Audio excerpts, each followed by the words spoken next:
परिचय। राहुल के पास फिरकी है। वह फिरकी को हाथ में लेकर दौड़ना शुरू करता है। देखो, उसके हाथ की फिरकी घूम रही है। यह कैसे घूमती है? देखो, लड़का पतंग उड़ा रहा है। पतंग बहुत ऊंचाई पर उड़ रही है। यह कैसे उड़ती है? फिरकी वायु के प्रवाह के कारण उड़ती है और इसी तरह पतंग भी उड़ती है। आइए, इस पाठ में हम कुछ और हवा के तथ्य के बारे में जानें।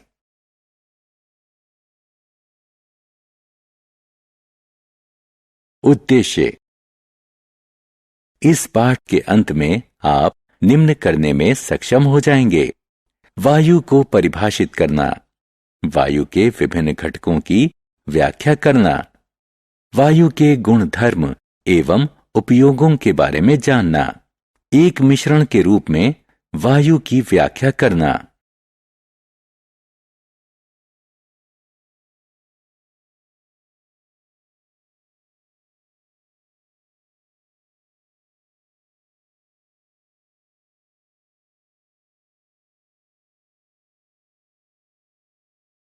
वायु क्या है? क्या वायु के अभाव में आपको गर्मी लग रही है? अब अपना सीलिंग फैन ऑन करें। आप वायु की उपस्थिति को महसूस करेंगे। आपने सुहानी सुबह में ठंडी पवन को अवश्य महसूस किया होगा। यह भी वायु के प्रवाह के कारण होता है। प्रवाहित होने वाली वायु पवन कहलाती है। हम वात दिग्दर्शक यानी विंड वेन्स की सहायता से पवन के चलने की दिशा का पता लगा सकते हैं।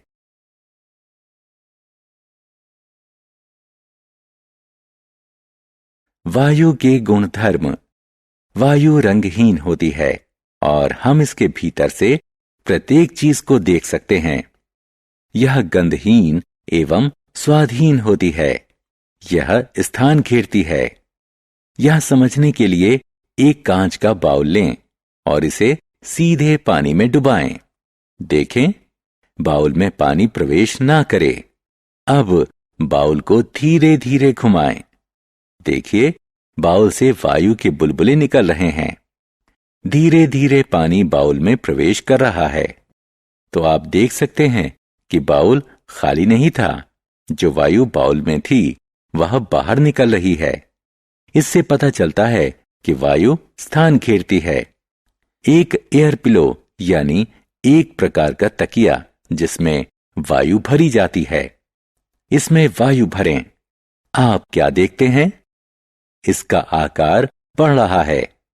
इससे पता चलता है कि वायु स्थान घेरती है और इसका कोई निश्चित आकार नहीं होता है। वायु में भार होता है। एक तराजू के एक ओर वायु से भरी गेंद रखें और दूसरी ओर खाली गेंद रखें।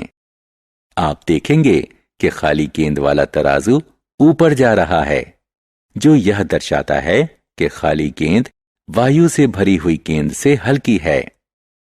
अब दो खाली परख नली लें और इनके मुंह पर एक एक गुब्बारा बांधें। इनमें से एक परख नली को गर्म पानी से भरे पैन में रखें और दूसरी को बर्फ से भरे पैन में रखें। अब ध्यान से देखें। गर्म पानी में रखी परख नली का गुब्बारा फूलने लगता है। ऐसा इसलिए होता है क्योंकि गर्म पानी परख नली की वायु को गर्म करता है और बर्फ दूसरी परख नली को ठंडा करती है। जब वायु गर्म होती है तो इसका विस्तार होता है और यह ऊपर उठती है, जिसके कारण गुब्बारा फूल जाता है। दूसरी ओर ठंडी वायु संकुचित होती है, जिसके कारण दूसरा गुब्बारा सिकुड़ जाता है। इससे पता चलता है कि वायु दाब उत्पन्न करती है। एक पिस्टन लगा हुआ सिलेंडर लें। पिस्टन को भीतर की ओर दबाएं। आप सिलेंडर के भीतर दबाव बना सकते हैं। इससे पता चलता है कि वायु संकुचित यानी दबाई जा सकती है।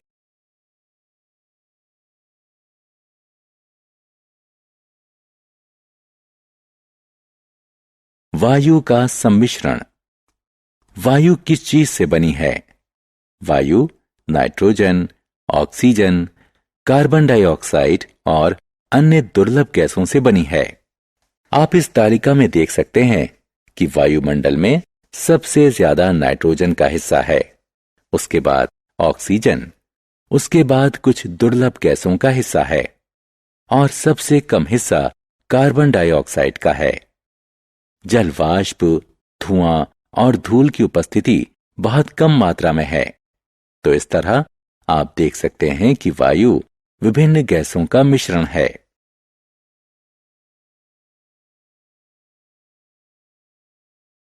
वायु गैसों का मिश्रण है।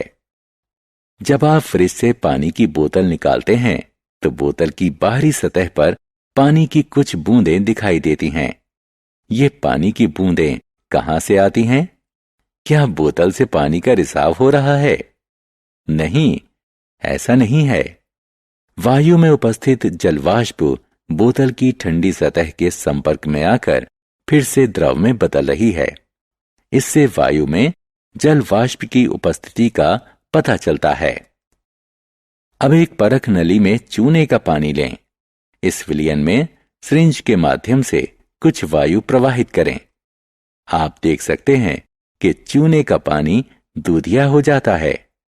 यह वायु में कार्बन डाइऑक्साइड की उपस्थिति का संकेतक है। अंधेरे वाले स्थान पर टहलते समय अपनी टॉर्च जलाएं। आप देखेंगे कि टॉर्च की रोशनी में कुछ कण चमक रहे हैं। ये वायु में उपस्थित धूल के कण हैं।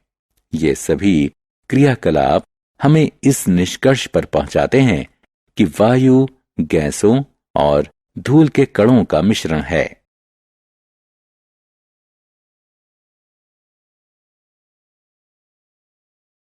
सारांश। आइए हमने जो कुछ सीखा है उसे संक्षेप में दोहराएं। वायु सभी स्थानों पर पाई जाती है। वायु अदृश्य, रंगहीन, गंधहीन और स्वादहीन है। हम वायु को अनुभव कर सकते हैं। वायु स्थान घेरती है, लेकिन इसका कोई निश्चित आकार नहीं होता है।